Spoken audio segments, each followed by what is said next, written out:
are we doing? Good. Yes. So, I hope you don't mind if I start by saying Happy Thanksgiving. Thanksgiving. Right? It still is. I think tomorrow is going to be Happy Thanksgiving too. Just how I feel my life is morphed. Every day has all celebrations because that's what I get to experience. So, Happy Thanksgiving. And I will start by just saying how grateful it feels to me to be present in this sanctuary, and it has been an ongoing journey for over 10, 12 years, and it has been nothing but a place for gratitude for me. Faces change in the attendance, but the spirit of the sanctuary is pretty consistent in holding space for everybody. And my big gratitude on my Thanksgiving holiday, we're talking post-official Thanksgiving, has been the ability to hold space in my own walk of life. As the nature of my work, seeing death and dying and grieving is always an experience. And even yesterday, as I finished my work, that little melancholic overwhelm was there in my own spirit to work heavily with people that walked through my door. But the heart was full because I could see their journey from my perspective, but I was really not in their journey. And sometimes we forget to give thanks for our abilities to see that little subtle differences among person to person, situation to situation. But we are somewhere always emphasizing that our journey has the most true value, which is a true statement. But if we see the big picture in a big consciousness, we're just a small smudge on the surface. So my thank was yesterday, my experience with my family members that have passed on is so much different than those that I met yesterday. Complete shift of perspective for me, and I could not say do as I do or you got experience. My way, I had to just hold space for me, and I was noticing that as the conversation was moving. But that's the beauty of spiritualism, or understanding the continuity of life, is the evolution never stops. The Reformation, the doorway to Reformation, as we read in one of our principles, is open to everybody. And I get to experience that within the virtue of knowing where the movement of the Spirit is on the other side. Now, I feel everybody in this room has some mediumistic abilities. Some are trained, some are working individuals. But yet we can relate in saying that there's somewhat similar experiences, but each of us experience differently. And that is also the part of uniqueness of how our minds perceive things. So my perception and my expression of the spiritualist values will definitely differ from those that come and speak and deliver their experiences. So what makes it exciting for my Thanksgiving is somewhere, somehow it works for me. And it works with a sense of service and servitude rather than trying to make anything big out of it. I'm present and I'm doing the work. So a lot of times when I'm not in my spiritualist mind, because my compartments are still like yours, I'm somewhere doing something creative. Lately I've been tending and discovering a lot about myself that I did not know or I forgot I had it in me. And something I really was never good at, especially in the school and college time period. But I'm recognizing I'm growing along my journey every day. It didn't stop when I finished my bachelor's program. It didn't finish when I completed my certification through Casadega. It's always an ongoing journey. I'm always discovering things about. What about you? Do you think you have that ability within yourself to give thanks to yourself that I'm still open, receptive, and expansive in my approach of saying, today is not it. There's so much more to go. We do have a gentle nudge and a promise for tomorrow, but it's not a guarantee. So I cannot take it from today to tomorrow. This is my learning yesterday. Sessions were be hooked, be anchored into this day. Tomorrow is only a possibility. So when we get to it, we'll explore that.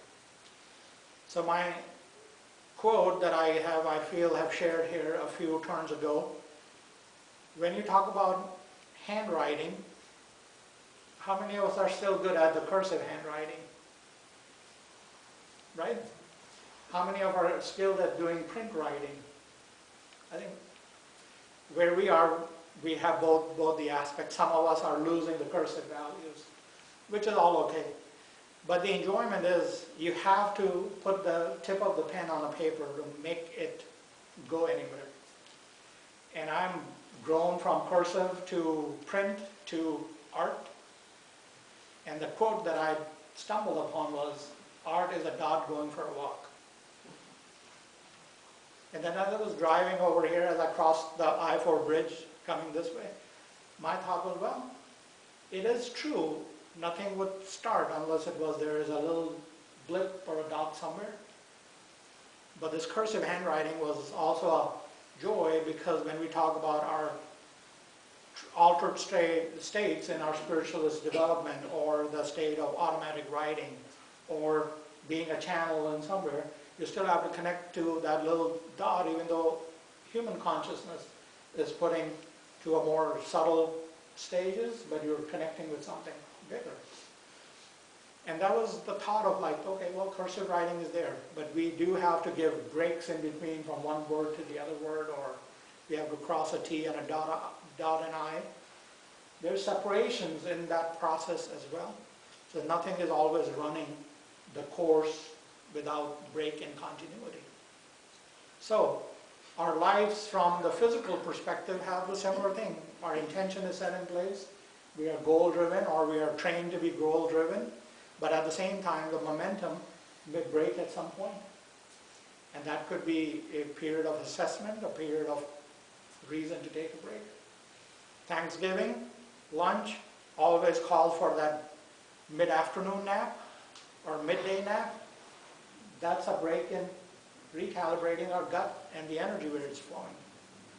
So you could fall asleep, go into a dream state, or just absolutely okay with just staying awake, but you still have that little lull of this wondrous food that goes in our belly, right?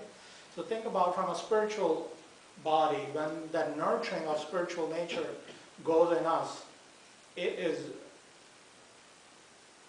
usually very hyper in nature. Our sensories are always stimulating at a very high rate, and we are receiving way more than what we are able to do in a human form. So it's supersonic in some ways. It comes. Then we have to slow it down with intention to perceive and translate what that experience is, or sit on it over a few days and weeks to process what it is amounting to, right? So part of that enjoyment is those breaks are useful. Then in early years of my development, I also heard this from one of the teachers that said, sometimes if you're not paying attention, you automatically embark on a detour, and it takes some time to get back to it. And I was like, well, this is very enjoyable, and I'm talking from that perspective, because inevitably life will create those detours. Some of the times our negligence or our non-attentiveness creates that detour. And I will say this from my own two shoes, I have had many of experiences of that nature, where I felt like, oh, I didn't sign up for this, or oh, what did I miss? But I was already in my midway of detour, catching myself. Now, I will say this, that could also feel like when we are not in our harmony, when we are not in our alignment, and our harmony is off in our spirit, it would feel that way. So we're moving into that part. But the desire is, oh, well, I will get back to it. It might take whatever perceived time period it is, but we'll come back to it. So within our intention, our nature of our spirit, through believing and understanding that everything is orchestrated for a reason. And I'm coming into my own thing. This is not to say, that's my easy way out. But I do feel extracting anything out of an experience could be the journey or the lesson of life at that point is to be. What is it creating within us? What is creating outside of us? How I get to interact with those that are around me. Now, as I speak about this is also very nicely mirroring on the spirit side of life, where the loved ones have passed on. They are making a choice on that side to what it needs to be. Somebody is tending to a garden, somebody is sitting in a library, somebody is going on a walk somewhere. Somebody is saying, oh, I know where so-and-so is, but I have less of a need to be in that interactive spiritual space. I know where they are. But it doesn't mean that I have to be with them. There is no sense of that need is there. There's a relevant sense of choice available in the afterlife. And that choice dictates to where we go. And I have beautiful experiences, pretty remarkable in those capacities, but the aha of my giving thanks is, if I was not to pay attention, or if I were to be in a sort of a cookie cutter pattern of delivery, I might miss those little subtle things that Spirit is trying to nudge. Sometimes they get to show me the colors that I can't even describe what they are. I can't even match them on a colored cue card somewhere. So sometimes I'm finding myself in a color section of the stores trying to figure out what color was that, where is it, so that I can have some semblance or resonance with it is there. Now the following thought is, wherever the energy goes, it creates something, it creates life. So think of this very example. I have this big giant azalea bush right in my driveway, and when it blooms like crazy. And when it blooms, it's drawing in bumblebees, it's drawing butterflies and everything. Now, what I'm also observing is not every bud gets to blossom. A few don't get that spark of life all the way through to blossom. Does it mean anything? Yeah, if I were to interpret or get tuned into it, it would mean something. But at the same time, the observation value is, if the energy in life is not flowing somewhere, if it's that area of your life is not blossoming, if that area of your spirit is not blossoming, the investigation would be, is the energy flowing in that space? And a part of my observation with that particular thing is, well, everything around it is blossoming. There's the flowers on the same branch that are blossoming. These one or two just didn't get that little kick they needed. But that doesn't mean that they're not as beautiful as the blooming flower. When they were in that bud state, they were just great. Perhaps that is where the journey or the end point of that form was, to stay in that space. The similar leading thought is, what if the chrysalis doesn't get to break open? And this is what I would like you to think from that perspective. Our hearts and our spirits and our souls are always expanding. The expansion is constant. That is always occurring. And through the nature of sitting in deep meditation, deep concentrated spaces, you could feel connecting with everything that is around us. Small proximities, larger proximities, global proximities, we get to feel that experience. Now what if that energetic cocoon just becomes so enjoyable that we define it, this is it, this works for me? Are we denying ourselves the divine right to be ever so expansive? And I'm bringing this thought to myself and to everybody in this room in saying this, yes, life is comfortable, but sometimes those uncomfortable growth brings the best growth ever. Something we didn't sign up for, something it was not in our agreement and alignment, but yet here we are, experiencing it. I would like to say, yes, it might have a little pinch in it, but try to change that pinch into I'm experiencing it with full joy. And it will change the energetic of everything is there. Now I also feel I can make that statement is the desire from a human to human perspective. Did I do enough? Am I enough? Am I in the right place? Is my life lesson in the right journey? Who has to say that you're not already doing all those things? If this is what enough is, but enough is unlimited in its own definition. So whatever you do more, then it becomes that, and if you're consistent with it, then that enough is good. So anybody that has known of any saints or yogis or deep practitioners, their practices always continue, no matter where their life was, no matter what was going on, they continued their practice. And this life is all about practicing.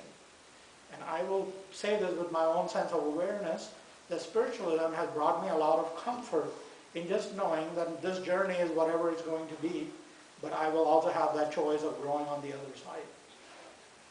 which once again takes me back to, am I okay in my cocoon? Or I keep elbowing it so that my cocoon gets bigger, my awareness is more expansive, and it takes me to something more.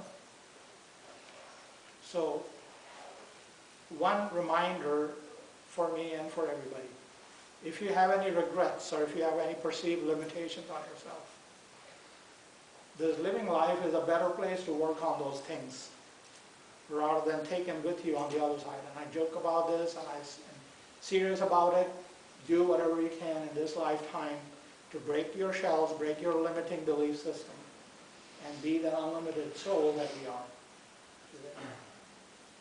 So, we'll talk about grief a little bit because no matter what day it is, we work with grief all the time. And I'm bringing this up because we have just passed a holiday where there's a lot of remembrance and a lot of fondness. So-and-so made this dish and so-and-so did this while they were living and so forth. There are a lot of reminiscing, but in another 3-4 weeks we're heading into another holiday that is usually more tougher than this one. So understand your grief. And grief can be sad. Grief can be just simple grief. Grief can also be a joyful grief. I do miss them because they meant something to me. I do miss them because I wish I could have done this or that while they were here. I'm also grieving because I'm angry at somebody, and that's okay too. We are also understanding it's okay to know that emotional anchor that you have within yourself. Because sometimes we're just so in pursuit of making everything so happy and cheerful, we really are disconnecting from what it truly is. So when that grief is occurring, it's okay to get mad and upset with those that have crossed over. I mean, my point is, why is it a wrong thing? You were mad and upset while they were here. So it's okay, but that okay means is I'm accepting wherever my emotional intelligence is, where my emotional depth is. I'm not trying to fake it. I'm not trying to overlap it with something else. So that acceptance is a pivotal point in making a change. Because if we're not accepting, we're not allowing. Because it goes in that direction. If we're not accepting, we're not allowing. And allowing means I'm going to be okay with whatever vulnerability I stand in with. So, a little bit of what I have been inspired to share with you is a very deep part of my day-to-day process is there. But once again, your life is different than mine, and I'm completely in awareness of that. But I want you to think about that. If you are not making sense anywhere in your life, I would encourage you this little small exercise. Put a pen on the paper and let it go for a walk. And it doesn't mean you have to write words. You can just let it be a scribble. And then when your hand is tired or you run out of ink, then you look at it. Maybe it's a big blob of ink. Maybe there's something in it. Maybe there's a face staring at you. Maybe there's a word that shows up. Engage in it, especially when you're feeling that you've come to a point where it cannot go no more. Take that little dot for a walk. It doesn't carry a lot of expense. You don't have to feed it, have to nurture it. It's just there. And enjoy the process because it is allowing you to be in the presence of your own emotional, spiritual journey. So, in my end point, as I bring this to a close, why is all this important? Because if you don't know where you are or what your mechanics is, I feel like that is an unkind place to yourself. Because have we become first responders? Are we always the peacemaker? Are we always the one that's carrying the olive branch? I do not know the answers, but a part of that is if we don't figure this out, going on the other side, we're not escaping from anything. It does just not go away. So you work through those little kinks and creases while you have the opportunity. Now, the healing always runs in the backdrop of it. And sometimes healing is asked for, spoken. The subtlety of that healing is it's always working, it's always at play. And sometimes your healing feels like, oh, I'm full with it. And then the human nature is, oh no, I need to still hang on to it. So when you feel a time or two that I'm full with this experience of this side of understanding, let it pass, let it move on, which means is a general version of saying is I'm allowing something else to sprout here, something else to grow here, and that healing always takes care of things. We don't even know when the healing is operational sometimes. It's always there. We go through the guided spiritual life. They are providing us the boost that we need. Sometimes we're not even asking. It's going right in here in our minds. But they are present with us in our journey. Our family members, our guides, all those systems that we learn through our educational processes are always at operation. If we ask them more vocally, come help me, I'm pretty confident they will show up right away. But then learning to ask is a thing of its own. My question to you is, what are you asking for Christmas as a gift? You make your own list, let that dot go for a walk, let it reveal what is the most important. We have plenty of classes in the sanctuary that can be to your benefit to understand your own inner makeup, but give yourself that opportunity. So how is your Christmas going to look like? How is your New Year's going to look like? We got several weeks to come to a transition point of change, but you can also make that change right today. You don't have to wait to the end of the year. And think for yourself, what is your spirit asking of you? What is the gift that is ready to give to you? Seek that, and I feel like you'll make it golden. Thank you.